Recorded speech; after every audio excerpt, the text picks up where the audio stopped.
Welcome to Salad with a Side of Fries. I'm your host, Jen Trepic, talking wellness and weight loss for real life. We're here to clear up the myths, misinformation, bad science, and marketing to teach you how to eat and how to cheat. Are you ready? I'm having salad with a side of fries. This week, we're talking about capacity. Now, one of my business coaches talks about this concept all the time. She talks about capacity in terms of a company and its growth. According to Forbes, capacity is the maximum amount that something can contain. So think of the capacity of your water bottle, right? It can only hold so many ounces. By definition, capacity is a finite amount. When I talk about this with my clients, it's about understanding our capacity and creating goals, plans, or expectations aligned with our capacity.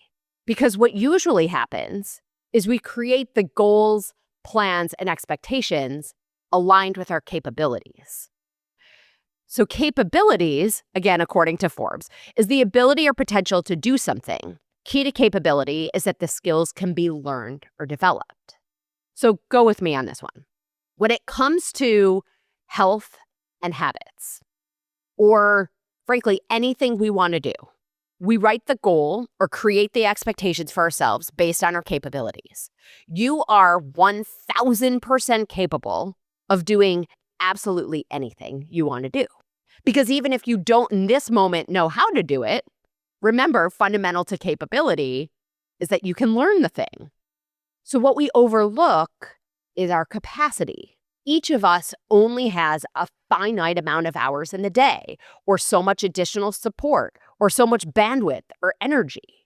So consider what you're expecting of yourself, especially this time of year. We have the holidays, extra tasks, more on our to-do list, extra events in the calendar, things that frankly just take up our time. Or maybe it's not even about this time of year. Maybe you're in a phase of life where you have young kids. Maybe you're not sleeping much because they're not sleeping much, or you're taking care of kids and aging parents, which requires more and more of your time. The thing I want everyone to recognize is that these are real factors to consider. And what I see so often is that we still expect ourselves to have all of these things going on, plus have a stocked pantry, a beautifully balanced meal on the table at 6:30 on the dot, or the 60-minute workout that you had in your head. So when our expectations are not aligned with our capacity, we're left frustrated. Like the reality that we kind of just went through of having extra things, maybe picking up dinner from the diner, even if it's something that you could have made, that's what you can handle tonight. Maybe it means a 10-minute walk a couple times a day while you're on a phone call, or going back to what I call DWDS, drink water, do squats, right? We have a nutrition nugget on that. Right? But if that's the movement that you can fit, awesome. It's about the reality of our capacity.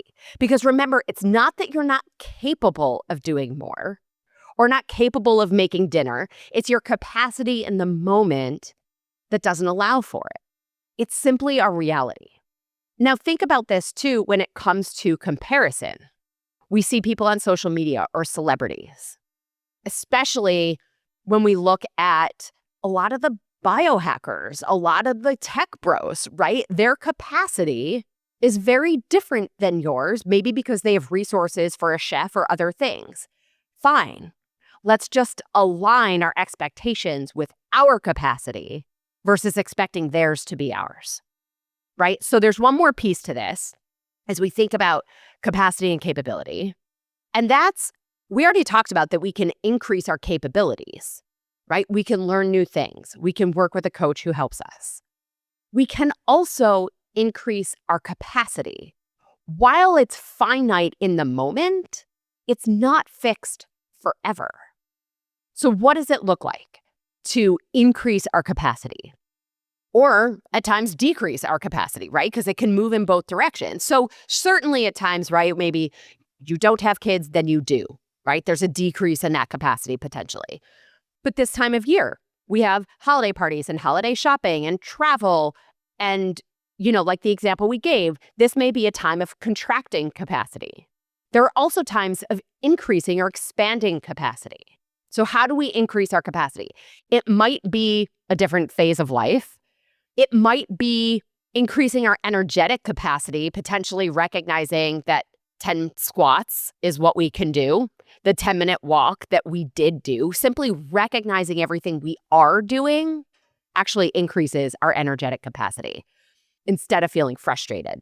You can increase your energetic capacity by choosing energizing foods, minimizing the energy zapping foods, right? Quality nutrition over the choices that create blood sugar spikes and drops. Maybe increasing capacity looks like support. So maybe that's a significant other, a sibling, a friend, saying to someone, hey, I need you to be here when the kids get home from school because that will allow me to, and then fill in the blank with what you're going to do with that time, right? We have tools to increase our capacity in any moment if we decide to use them.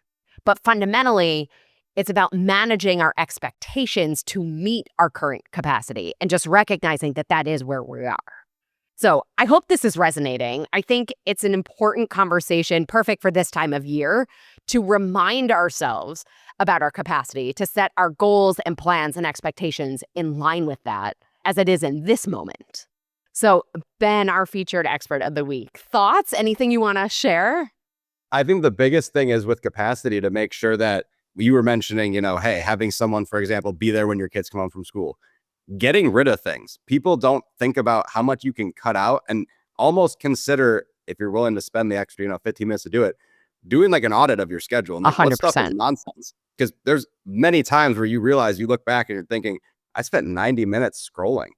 I could have done so much stuff. And maybe it was 10 minutes here and 20 minutes there, but there's a lot of things that you could cut out that suddenly you didn't have time for fill in the blank important thing for your health. But now you do because you cut out a bunch of the nonsense and the noise.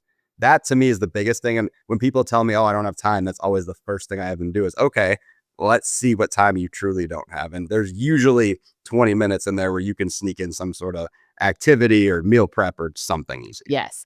A time audit. Maybe that we should do an episode on how to do a time audit because it is real and enlightening.